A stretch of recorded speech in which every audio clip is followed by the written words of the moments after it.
slow down and simplify our minds. Greetings and welcome to Simply Complex Get Over It. This is episode number 12. This is a weekly podcast focusing on what we hilarious humans tend to complicate in life and how we can get over it by simplifying the way we think about it. I am Francine Carter, your host, professional coach, and yes, fellow complicator. Today we're getting over the it of purging. Okay, now don't be freaking out. Purging of items. Recently my husband and I began downsizing. Our kids are gone. Our house was just way too big for the two of us. We thought we were pretty lean until the move. Oh my goodness. How many Christmas decorations does anybody really need to have? Or pots and pans? Or knickknacks? Or even furniture? Not to mention all the other stuff. It's simple. Okay? It's simple. Listen to these rules, and you've heard them and I've heard them. If you've not worn it for a year, purge it. If it no longer fits, purge it. Well, to make room, of course, for the new stuff because, there'll be new stuff, or because you'll be that size again.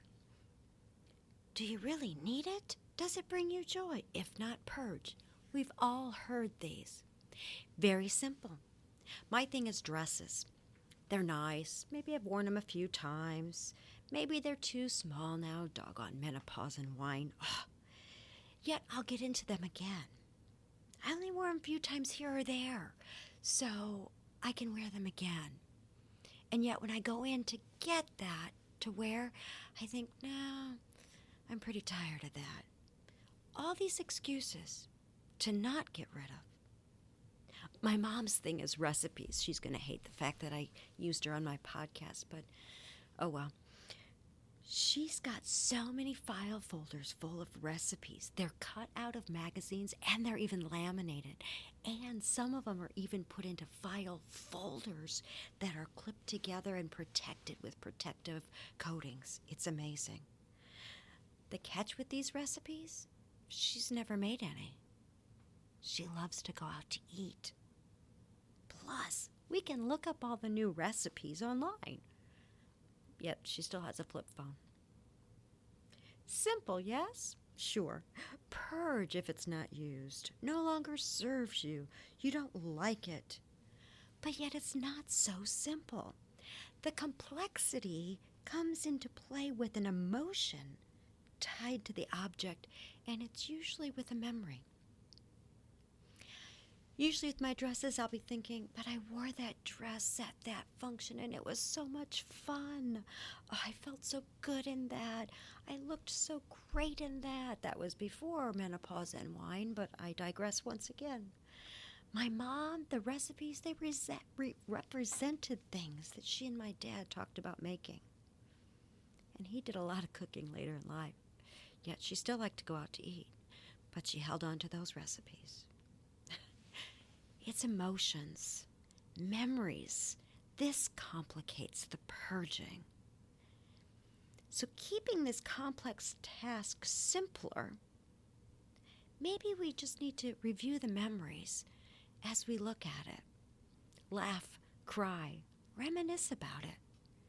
Find a way to keep some sort of it. Maybe easier that way. Talk it out loud. What makes you keep this? Sometimes I know when I say it out loud and not just in my head, it sounds absolutely ridiculous of why I was keeping this particular thing or that particular thing.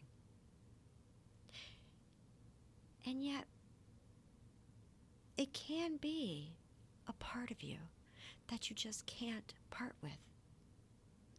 So keep it. We do make it complicated. But that's how we humans think. It's a memory. It's an emotion.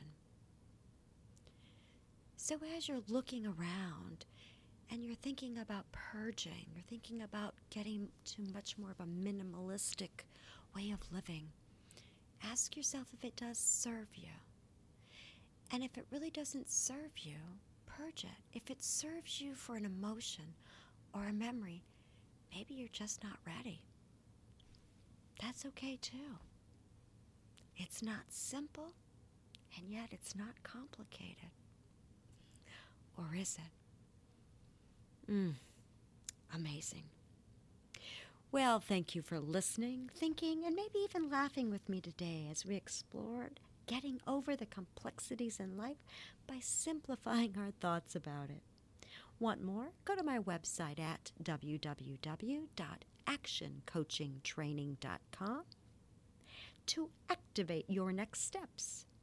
Until the next podcast, remember to slow down in order to speed up. And for human's sake, laugh at yourself. Until next week, I am and still will be Francine Carter.